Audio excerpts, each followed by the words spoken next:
US President Donald Trump says an agreement has been reached for the complete disarmament of Hamas and all other armed groups in Gaza. He announced it on a social media post. Officials on President Trump's border peace say the agreement follows months of delicate negotiations, and a senior Hamas official tells CNN the agreement is contingent on the deployment of an international stabilization force to Gaza and Israel upholding its obligations under the October ceasefire agreement. This happening after a relatively quiet night in the Gulf region with no reported US strikes on Iran. I want to bring in Jeremy Diamond, who's in Jerusalem. Kevin Liptak is at the White House. And I want to start with you, Jeremy, on the details, as we understand it, of what has been agreed on this complete disarmament by Hamas and the militant group's response. Yeah, that's right, Becky. I mean, this is the first time that Hamas has agreed to actual clear steps to disarm inside of Gaza, steps that they insist and is clear from the document are conditioned upon Israel taking some of its steps of its own inside the Gaza Strip, namely the fact that Hamas will not begin the process of handing over its weapons to this transitional Palestinian government with the support of the International Stabilization Force until Israel ceases fire in the Gaza Strip, pulls back its forces to the yellow line as it was originally agreed to in October, and allows for a surge of humanitarian aid into Gaza. The International Stabilization Force must also first deploy to Gaza before any of this can begin. And that was one of the key points that Ghazi Hamad, a senior Hamas official, made to me when I spoke to him over the phone just in the last couple of hours. He said to me, the agreement is a, quote, package. He said, we will not begin any weapons-related steps until Israel implements these commitments.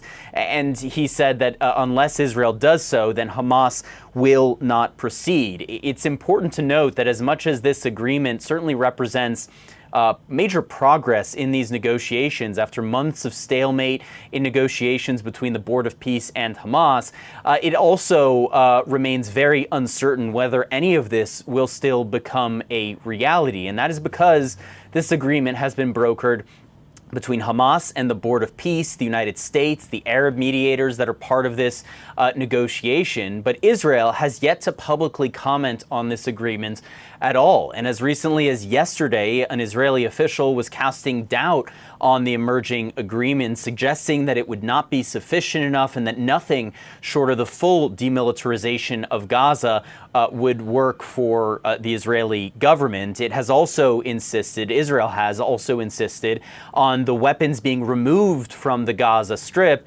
whereas this agreement, as we've seen so far, indicates that heavy weapons will be stored under the auspices of this National Committee for the Administration of Gaza, a technocratic Palestinian government that will be overseen by the U.S.-run Board of Peace. So it's not clear that this is something that Israel can stomach, and whether Israel will uphold its commitments will ultimately determine, I should say, whether or not Hamas moves forward with any of this disarmament process.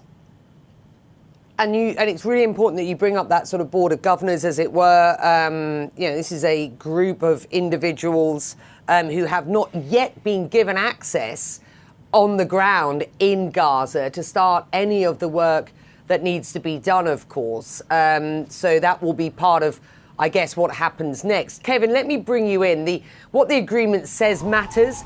We've got very little detail, but what it says matters. This is about decommissioning, full decommissioning. What happens next matters even more. Those are the words of Nikolai Mladenov, the official leading the Gaza effort on behalf of the Board of Peace. And he says withdrawal must move in lockstep with decommissioning. So what are you hearing in Washington from the White House about whether or not Israel is on board with this agreement? Well, they insist that this was negotiated in lockstep with Israel, and they have given a very optimistic assessment of how this moves ahead. They're really framing this as a breakthrough that could lead to the complete transformation of Gaza. But even those officials, I think, are still acknowledging that this is going to be a process that takes time and that it will be sort of rife with obstacles, military obstacles, political obstacles, before it is fully implemented. And I just want to read you a quote from what one official told reporters yesterday when it comes to Israel's participation in what has been agreed to. They say, quote, "We are not asking Israel for anything other than to implement their commitments under the 20-point plan," referring to the Gaza peace plan that the president had unveiled. They went on to say, "If they do not do that, President Trump will be very disappointed. I do not think the Israelis would want to escalate things with us right now." I think sort of an implicit acknowledgement that relations between President Trump and the Prime Minister Benjamin Netanyahu are strained at the moment over the Iran war and Israel's other provocations in the region that he sees as threatening the truce, not only with Iran, so insofar as it exists at all, but also this plan with Gaza. And so even though they do believe that this is a major diplomatic coup in a lot of ways, they do seem to be acknowledging that the road ahead will be very, very difficult, that these are very complicated and reciprocal steps that will need to take place before the true fruits of this labor will be accomplished. But there was a lot of work that went into it, and they do believe that this is now a success that the president can tout in a region where he has had trouble finding successes over the last several months. Good to have you. And Jeremy, thanks to you as well there in Israel. Joining us now is Israel's ambassador to the United Nations, Danny Danon. Ambassador Danon, thanks so much for joining us. An Israeli source just told us that the issue of Gaza did not come up during Prime Minister Benjamin Netanyahu's White House meeting with President Trump earlier this week. President Trump says he supports this new agreement with Hamas. Hamas says it supports the agreement. What about Israel? Good morning, Wolf. Basically, we support the plan of President Trump, the 20 points. We think it's an important initiative. We endorsed it, and we're looking forward to implement it. But we have to look at what's happening on the ground and not what Hamas is saying. You know, no one trusts a terrorist organization. You have to verify what they are doing, not what they are saying. But we are committed to the plan. I want to remind you, Wolf, that last week the Israeli cabinet approved the entrance of ISF troops, the International Stabilization Force, into Gaza, and that was part of the agreement. Now, we have to realize that the main point in the plan of the president is disarmament of Hamas. And the question is, what is disarmament? Because I heard some reports coming from Gaza that Hamas played with the idea that maybe they will move the weapons from one warehouse to another. That's not disarmament. Disarmament means to remove the weapons completely from the Gaza Strip, that Hamas will not have the capability to even touch this weapon again. A Hamas senior official of Hamas now says the group will only disarm if Israel first stops firing in Gaza, if Israel withdraws its troops to what's called the Yellow Line and allows a surge of new humanitarian aid and permits the Palestinian Committee appointed by the Board of Peace to take over Gaza's governance. Yes or no? Will Israel agree to all of that? I think those issues we can discuss and we can resolve. You know, the sequence, the mechanism, you know, there is no trust. That's obvious. When we dealt with Hamas, we saw what they did on October 7th with the hostages. So there is no trust, but you can build the sequence with the mediators. The main point is whether Hamas is actually willing to disarm or not. Because if they are playing games and they offer cosmetic solutions, it will not work for us. You know, disarmament means the weapon is out of Gaza. They have no control of the weapon, and then we can move forward. Otherwise, you know, they will start to play games, and we are not naive and we are not stupid. A U.S. official now tells CNN that President Trump would be, quote, very, very disappointed, end quote, if Israel does not adhere to its end of this peace plan. Should President Trump be prepared to be disappointed, Ambassador? Absolutely not. President Trump and the administration, they saw what happened on the ground. We complied with the agreement so far. We did everything that we had to do. It was Hamas who was playing game about disarmament. The question is if they are willing to now to disarm. If they agreed and they are willing to give away the weapons, we will see progress. But if it's a game, then we're going to have to go back to negotiations.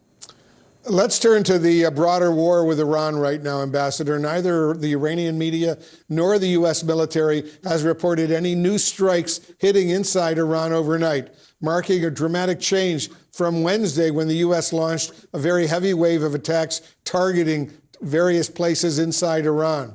Is Israel aware of some sort of change in policy towards Iran right now? We are discussing those issues.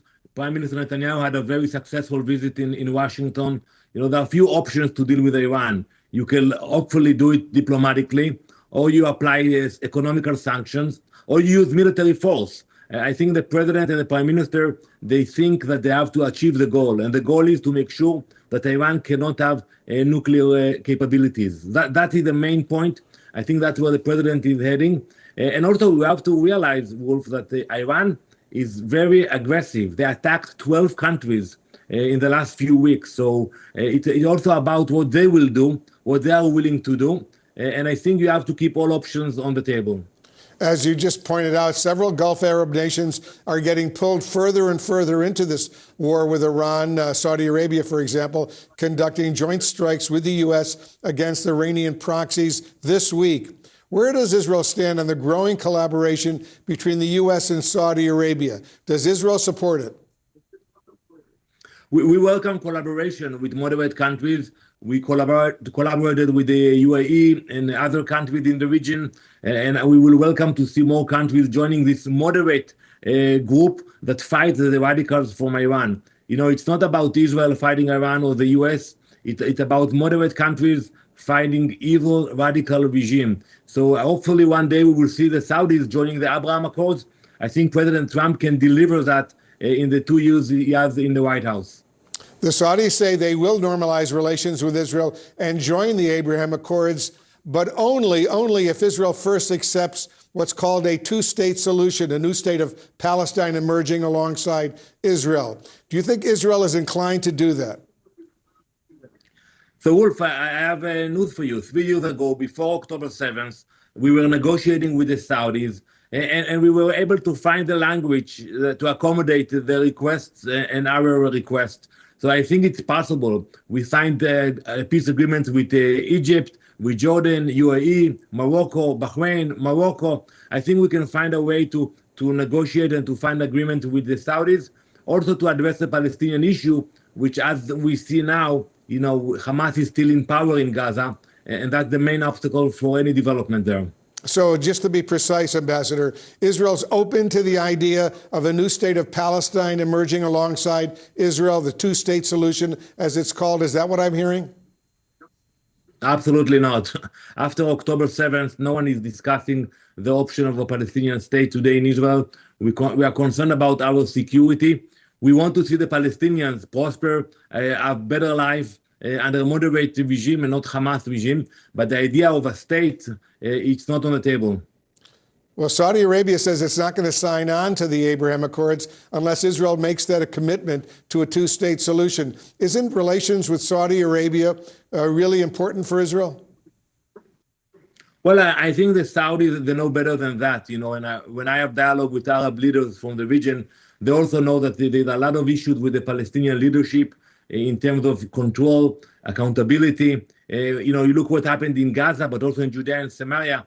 No one knows what will happen after Abbas will not be in charge. So it's not a stable situation. They are aware of that. Maybe publicly they would say something different, but today, after they saw what happened in Gaza, they know that it's more complicated than declarations about two states. Ambassador Danny Danon, Israel's ambassador to the United Nations, thanks very much for joining us.